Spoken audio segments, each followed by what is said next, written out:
रघुनंदन राव,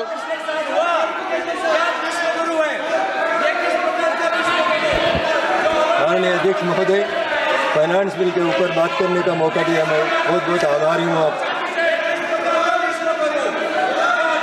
माननीय प्रधानमंत्री श्री नरेंद्र मोदी जी के नेतृत्व में हमारा फाइनेंस मिनिस्टर श्री निर्मला सीतारमण जी ने 24 का फाइनेंस बजट रखते हुए इस देश के युवा के लिए, इस देश को आगे बढ़ाने के लिए, स्किल डेवलपमेंट के लिए, अनएम्प्लॉयमेंट को दूर करने के लिए मोर ट्रांसपेरेंसी के साथ ये बजट को लाया है।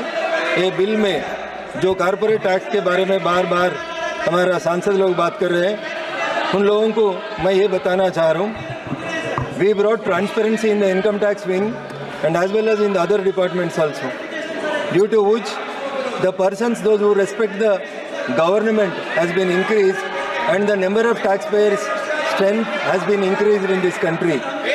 Such a transparency has been brought in the income tax department, and a person who is filing the income tax don't know where and who is scrutinizing his income tax papers, and the officer also don't know where does the application came from. Such a type of transparency is brought in the income tax system, so the persons, those who are the taxpayers number has been enormously increased in this country. This clearly shows the people of this country are showing the confidence on the government which is led by the Honorable Prime Minister Shri Narendra Modi ji. माननीय अध्यक्ष महोदय, हमारा तेलंगाना राज्य में बार बार इसके पहले जो सरकार था, टीआरएस सरकार, या जो सरकार 6 महीने के पहले गवर्नमेंट में आया था, वो सरकार, ये दो सरकार, कांग्रेस की सरकार ही होने दो और टीआरएस का सरकार होने दो, कभी भी स्टेट में कुछ अच्छा हुए तो उन लोग करे बोलते, अगर कुछ बुरा हुए तो वो सेंटर के ऊपर डालने के लिए कोशिश करते रहते। हर बार वो 10 साल का बीआरएस का रूलिंग होने दीजिए, नहीं तो 6-7 महीने को कांग्रेस का रूलिंग होने दो। कोई भी एक बात, कभी भी कुछ राज्य के लिए केंद्र सरकार ने कुछ अच्छा करता, उस अच्छा चीज़ के बारे में इन लोग कुछ भी नहीं करता, बार बार बदनाम की पॉलिटिक्स करना है, उसके अलावा कुछ भी नहीं कर रहा है।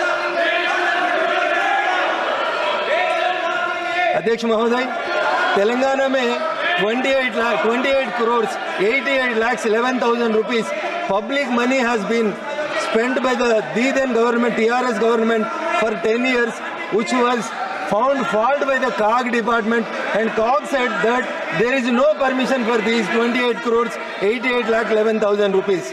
Even if you come to the Pradhan Mantri Awas Yojana, the central government has given Pradhan Mantri Awas Yojana like other states to the Telangana also. Under the scheme of Pradhan Mantri Awas Yojana, the central government is giving the money, and the KCR says he is giving in the name of 2 BHK, but unfortunately they never say that the central government has given the money under Pradhan Mantri Awas Yojana.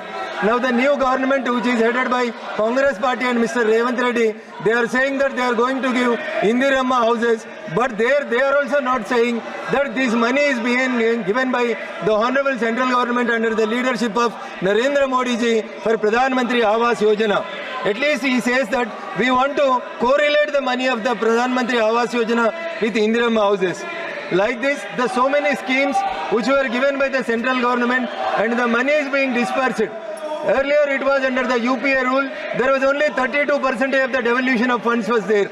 But now it has been increased to 42%, but no one is saying that the states are getting 42% of the devolution of the funds. उसमें भी कैसा कम करके बताने के लिए कोशिश करता। माननीय अध्यक्ष महोदय, हम लोग नया जीत के हैं, पहली बार सांसद बन के हैं, इतना सीनियर लोग बन के 5 बार 6 बार जीत के आके ये क्या तरीका मेरे तो समझने में नहीं आ रहा।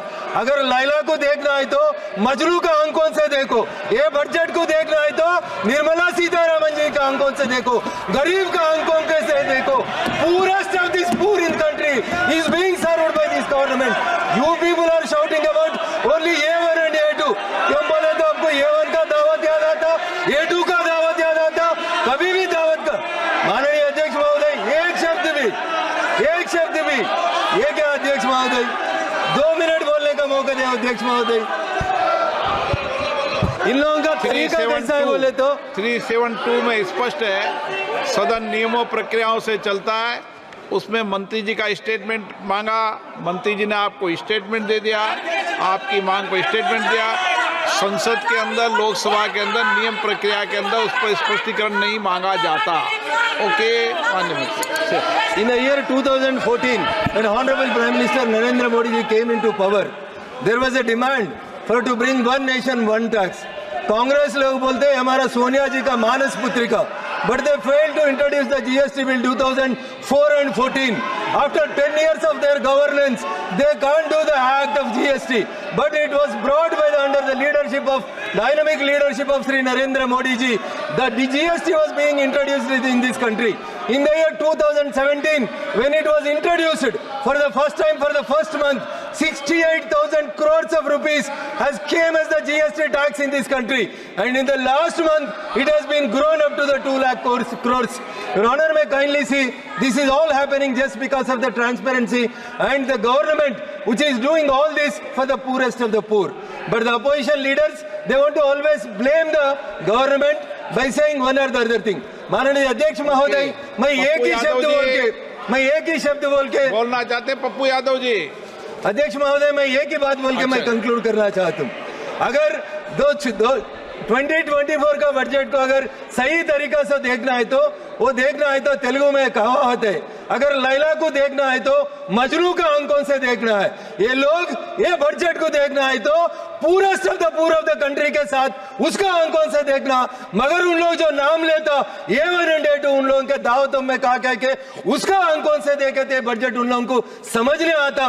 मैं पहली बार जीत के आया, मेरे को ये बजट का फाइनेंस बिल के ऊपर बात करने का मौका दिया, मगर उन लोगों को घंटों का शब्द करने का आवाज और अवसर दिए तो भी उन लोगों को कई शब्द, एक शब्द में उन लोग अच्छा भी बोलने के लिए बजट के मना किया। मगर मैं पहली बार आया तेलंगाना से, जहां टीआरएस और बीआरएस और कांग्रेस पार्टी ने पैसा केंद्रीय सरकार से लेता और बदनाम हमारे को करता। कल का बजट में सिर्फ और सिर्फ 2 पदों के ऊपर 48,000 crores has been given to the Telangana government, मगर वहां हमारा तेलंगाना कांग्रेस का सरकार ने बड़ा फ्लेक्सी लगा के ये बात बोलते तेलंगाना से भाजपा को 8 MP दिया, 8 पैसा भी नहीं लाता। वो 7वीं क्लास पढ़ा, 5वीं क्लास पढ़ा, हमारा सीएम क्या पढ़ा मैं नहीं बोल सकता, मगर जो आदमी जो बजट को सही तरीका से नहीं देख सकते उसको मैं क्या बोल सकता हूं। सर, निर्मला सीतारामन जी ने कश्मीर से लेकर कन्याकुमारी तक हर कंट्री में हर जो स्टेट है, हर स्टेट को इक्वल अपॉर्चुनिटी देके आगे बढ़ाने के लिए जो फाइनेंस बिल लगाया, फाइनेंस बजट लगाया, मैं इसको समर्थन देते हैं। मेरे को अवकाश दिया माननीय अध्यक्ष जी, मैं आपको बहुत बहुत बधाई देते विराम लेता हूं। धन्यवाद। पप्पू यादव जी, असाउद्दीन आप बैठ जाओ, असाउद्दीन ओवैसी जी को बोल लेने दो। Thank you, sir. आप बैठ जाओ। Sir, thank you, sir. Sir, the threshold of 2.5